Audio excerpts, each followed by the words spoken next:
অনেক দিন পর মামা মামিকে কাছে পেলাম, অনেক দিন পর একসাথে অনেক আনন্দ করলাম, কিন্তু সময়টা ছিল খুবই অল্প সময়।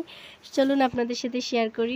ঘুম থেকে উঠেই আগেই খাওয়া দাওয়া করে নিচ্ছি, তারপর আপনাদের সাথে শেয়ার করব কি কি রান্না বাড়া হলো, সকাল থেকে কি কি করা হলো, আগেই খাওয়ার ভিডিও আপনাদের সাথে শেয়ার করি। তো ঘুম থেকে উঠেই আমি খাওয়া দাওয়া করে নিচ্ছিলাম। প্রথমে একটু লুডুস খেয়ে নিলাম, তারপর কি একটা ভাজি করেছিল, আর গরুর ভুঁড়ি, যেটা গরুর বট বা ভুঁড়ি যেটা বলুক, তো ওটা দিয়ে আমি খেয়ে নিলাম। তো ঘুম থেকে আমি উঠে কি দেখলাম জানেন? তো আমার আম্মু অলরাউন্ডার, সব কিছুতেই আমার আম্মু পারফেক্ট। প্রতিটা জিনিস, যে জিনিসটা আম্মুকে একবার বলবো আম্মু একটু পর দেখবো চোখের সামনে হাজির হয়ে গিয়েছে।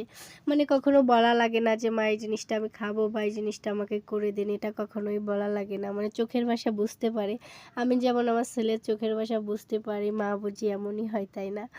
তো এই যে আম্মু এখানে হচ্ছে আটা মেখে নিল, তো আটা মাখার জন্য আমার মামি হেল্প করতেছিল। তো এখানে দেখেন আমার আম্মু কিন্তু মাটির হাঁড়িতে, তারপর হচ্ছে মাটির চুলাই রান্না করে, এখনও আর মাটির পাতিলেই রান্না করে।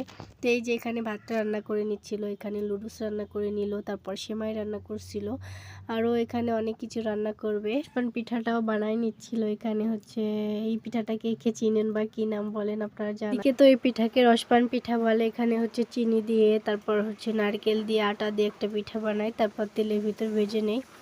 তো এখানে হচ্ছে গরুর ভুঁড়ি যেটা বট, ওটাই রান্না করে নিবে এখন। তো বুঝতেই পারতেছেন ভাই এসেছে, বোন কে কে করবে তার কোনো ঠিক নেই। তো এইদিকে আমি আবার আমার ছেলের জন্য সেরেলাক বানাবো। আমার কাছে আমার দোকানে কিনাটা ভালো লাগে না, মনে হয় কিনা কী দিয়ে বানায়, আমি যখন বানাইতে পারবো এর থেকে উপকার তো আর কিছুই নেই, তাই না? তো এই যে আমি এই সেরেলাকের উপরে একটা ডিটেলস একটা রেসিপি শেয়ার করব। তো এখানে গরু মাংসটাও রান্না করে নিবে। তো সকালে আমরা এর ভিতরে খাওয়া দাওয়া করে নিলাম।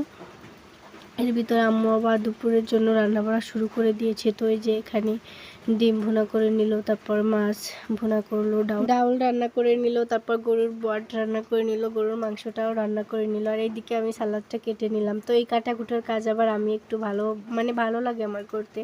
তো আমি দুইভাবে সালাদ কেটে নিলাম। আজ মানে এই দিন আমার শাশুড়ি আমার শ্বশুরও গিয়েছিল আমাদের বাসায়।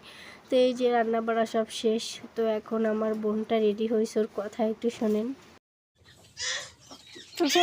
আস্তে আস্তে হাসি দাও। এটা কিভাবে হাসি দিল দেখলেন? মাশাল্লাহ মাশাল্লাহ। তো এই হচ্ছে আমার মামাতো বোন। তো আমার মামাতো বোন ফুফাতো বোন সবাই আমার ছোট, আমিই সবার বড়। তাহলে বুঝেন অবস্থা আমি কতটুকু। তো সবাই ভালো থাকবেন। আমার ভিডিওটা কেমন লাগলো সবাই জানাবেন। আর পিছনে হচ্ছে আমার মামা মামি। তো সবাই যাওয়ার পর আমার মনে হচ্ছিল একটু মুড়ি দিয়ে একটু মাখো মাখো করে গরুর মাংস আলু দিয়ে একটু খাই। তো পেঁয়াজ কেটে আমি বসে পড়লাম খাওয়ার জন্য। তো এভাবে কার কার মন চায় একটু জানাবেন।